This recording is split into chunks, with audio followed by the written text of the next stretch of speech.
আসসালামু আলাইকুম, সবাই কেমন আছেন? দেশ এবং বিদেশে যে যেখান থেকে বসে আমার ভিডিওটি দেখছেন, আশা করি আল্লাহ তাআলার অশেষ রহমতে সবাই অনেক অনেক বেশি ভালো আছেন। আলহামদুলিল্লাহ, আমরাও ভালো আছি।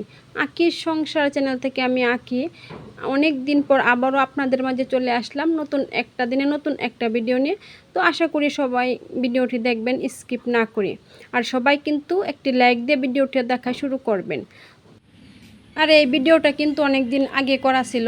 তো যাই হোক, সেদিন হচ্ছে স্বাধীন সকালবেলা বাজার থেকে পাঙ্গাস মাছ আর এই তো কচু নিয়ে আসছে, আর আমি আজকে রান্না করব পাঙ্গাস মাছ দিয়ে কচু দিয়ে। আর এগুলোকে কি কচু বলা হয় আমি কিন্তু নাম জানি না, তবে দোকানদার বলছিল এটা নাকি শোলা কচু। তো যাই হোক, শোলা কচু দিয়ে পাঙ্গাস মাছটা রান্না করব। আর আমি কিভাবে রান্না করি সেটা দেখতে হলে কিন্তু পুরো ভিডিওটা দেখতে হবে।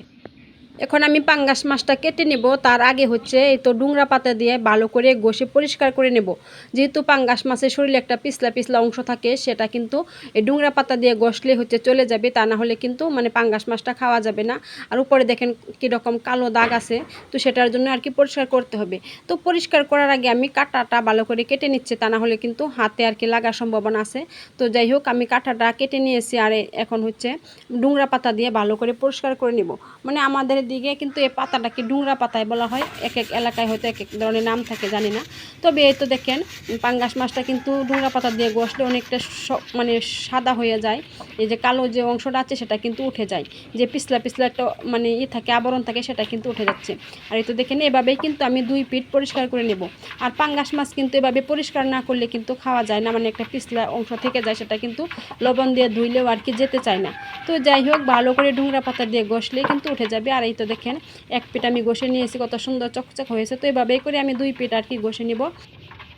আর যারা কিনা পাঙ্গাস মাছ খাইতে ভালোবাসেন তারাই ভিডিওটা বেশি করে দেখবেন। আর এটা কিন্তু পাঙ্গাস মাছ নয়, এটা হচ্ছে গরিবের একটা জাতীয় মাছ। আমরা গরিব মানুষ যারা আছে তারা কিন্তু এই পাঙ্গাস মাছটা খেয়ে আর কি মানে জাতীয় মাছ হিসেবে পছন্দ করে থাকি, এবং বাচ্চাদেরও কিন্তু খুবই পছন্দের এই মাছটা। যেহেতু কাটা কম সেহেতু বাচ্চারা অনেক পছন্দ করে। তো যাই হোক, আমি কিন্তু মাছ কেটে কুটে ভালো করে ধুয়ে নিয়েছি। আর তো দেখেন কত সুন্দর চকচক হয়ে গেছে একদম। আর এখনই তো সকালবেলা খাওয়ার জন্য আর কি স্বাধীন বলতেছে আম্মু কয়েক পিস মাছ ভেজে দাও। তো স্বাধীনের জন্য 3 পিস মাছ এই তো ভেজে নিলাম, আর কি সবাই মিলেই খাবো সকালে নাস্তাটা। তো সকালে নাস্তা শেষ করে তারপরে হচ্ছে দুপুরে আর কি রান্নাবান্না করবো আর কি। তো যাই হোক, আমি তো মাছ ভেজে নিয়েছি মচমচা করে। আর এই তো এখানে দেখেন আমার হাঁসগুলা কিন্তু খাওয়ার জন্য কেমন করে আসতেছে, ওদেরকে কিন্তু সকালবেলা খাইতে দিই নাই, সেজন্য ওরা হচ্ছে দুয়ার দিয়ে ঘুরতেছে, মানে বিলে নামায় দিলে না আবারও চলে আসে খাওয়ার জন্য দুয়ারে। তো যাই হোক, ওদেরকেও খাওয়ায় বিদায় করে দিছি। আরও অনেক কাজকর্ম করে নিয়েছি, সব কিছু তো আপনাদের সাথে শেয়ার করা হয় না সব সময়। তো এই তো আমি এখন হচ্ছে রান্না করব পাঙ্গাস মাছ, সেই জন্যই কচু কেটে নিচ্ছি। আর এই কচুটা দিয়ে হচ্ছে পাঙ্গাস মাছটা আমি সুন্দর করে রান্না করব। আর গ্রামের মানুষই কিন্তু পাঙ্গাস মাছটা বেশি পছন্দ করে, বাচ্চা থেকে শুরু করে বুড়ো মানুষ। আর বাচ্চারার কিন্তু অনেক প্রিয় একটা খাবার, আর বুড়ো মানুষেরও কিন্তু প্রিয় খাবার, যেহেতু কাটা নাই ওরা কিন্তু পাঙ্গাস মাছটা খাইতে ভালোবাসে। আর আমার স্বাধীনেরও কিন্তু অনেক পছন্দের একটা মাছ পাঙ্গাস মাছ। ও হচ্ছে কয়েকদিন গেলেই হচ্ছে বলবে যে পাঙ্গাস মাছ আনো, পাঙ্গাস মাছ আনো। তো ওর জন্য আর কি মাঝে মাঝে পাঙ্গাস আনতে হয়। আমিও খাই, তবে তবে বেশি একটা খাই না আর কি, 1-2 টুকরা খেয়ে আর তারপরে খাইতে মন চায় না। কিন্তু স্বাধীনের অনেক পছন্দের একটা মাছ। তো যাই হোক, আমি তো কচুগুলা টুকরা টুকরা করে কেটে নিচ্ছি। আর এই কচুগুলা কেটে নেওয়ার পরে আমি ধুয়ে হচ্ছে মানে সিদ্ধ করে নেব। হালকা সিদ্ধ করে নিলে কচু যে চুলকানি অংশটা সেটা কিন্তু থাকবে না। আর এই তো আমার কাটাকুটি শেষ, আমি ধুয়ে ভালো করে নিয়েছি। আর এই তো আমি সিদ্ধ বসিয়ে দিয়েছি, আর আমার সিদ্ধ কিন্তু হয়ে গেছে, এখন আমি নামিয়ে নেব।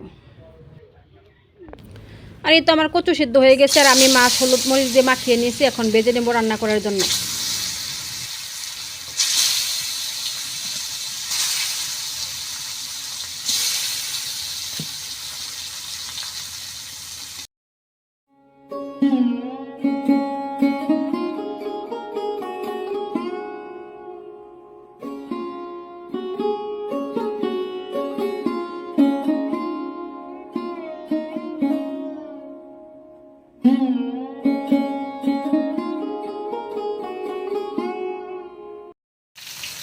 আমার মাছ ভাজা শেষ হয়ে গেছে, তো আমি নামিয়ে নিচ্ছি। আর মাছ পাঙ্গাস মাছ যেহেতু মানে না বেজে রান্না করলে আর কি খাইতে ভালো লাগবে না, তো আমি পাঙ্গাস মাছগুলো সবগুলো বেজে নিয়েছি, মানে এখানে যে কয় পিস আজকে লাগবে সেই কয় পিসে বেজে নিয়েছি রান্না করলাম। তো আমি এখন একটু কড়াইয়ে আবার একটু তেল দিয়ে কাঁচামরিচ পেঁয়াজ দিয়ে দিলাম আর কি। আর আমি না অনেক দিন থেকে ভিডিও দিতেছি না, আমার না ভিডিও এখন আর কেন জানি করতেও ভালো লাগে না আর আপলোড করতে ভালো লাগে না। আমি এখন অনেক দিন পরে একটা ভিডিও দিলাম, তো সবাই দেখে নেবেন। আর আমার রান্নাবান্না আপনাদের কাছে কেমন লাগে তো সবাই আমাকে কিন্তু কমেন্ট করে জানাবেন। আর আপনাদের সুন্দর সুন্দর কমেন্ট পেলেই কিন্তু আমি হচ্ছে ভিডিও বানাতে উৎসাহ পাবো আর কি। যেহেতু ভিডিও আমার এখন বানাইতে মন চায় না কেন জানি বুঝতেছি না, মানে শরীরে এতটাই আলসে ধরেছে যে কোনো কাজ কাম আর কি ভালো লাগে না, মানে একদম অলস হয়ে গেছে আর কি। তো যাই হোক, আমি কিন্তু সব রকমের মশলা দিয়ে কষিয়ে নিতেছি। আর আমার মশলা কিন্তু কষানো হয়ে গেছে।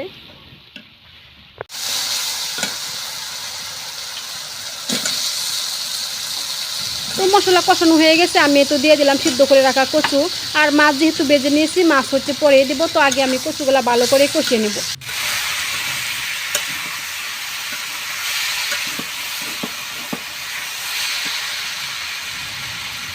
কচুগুলা কিন্তু আমার ভালো করে কষানো হয়ে গেছে। এখন এই তো আমি ঝুলের জন্য পানি দিয়ে দিছি পরিমাণ মতো, তো আমার যতটুকু লাগবে আর কি সেই পরিমাণে আর কি পানি দিয়ে দিলাম।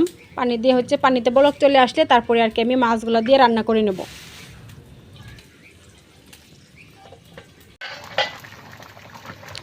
আর এই তো ঝুলে কিন্তু বলক চলে আসছে, এখন হচ্ছে আমি মাছগুলো দিয়ে রান্না করে নেব। যেহেতু বেজে রাখা মাছ বলক চলে আসার পরেই কিন্তু দিয়ে দিলাম।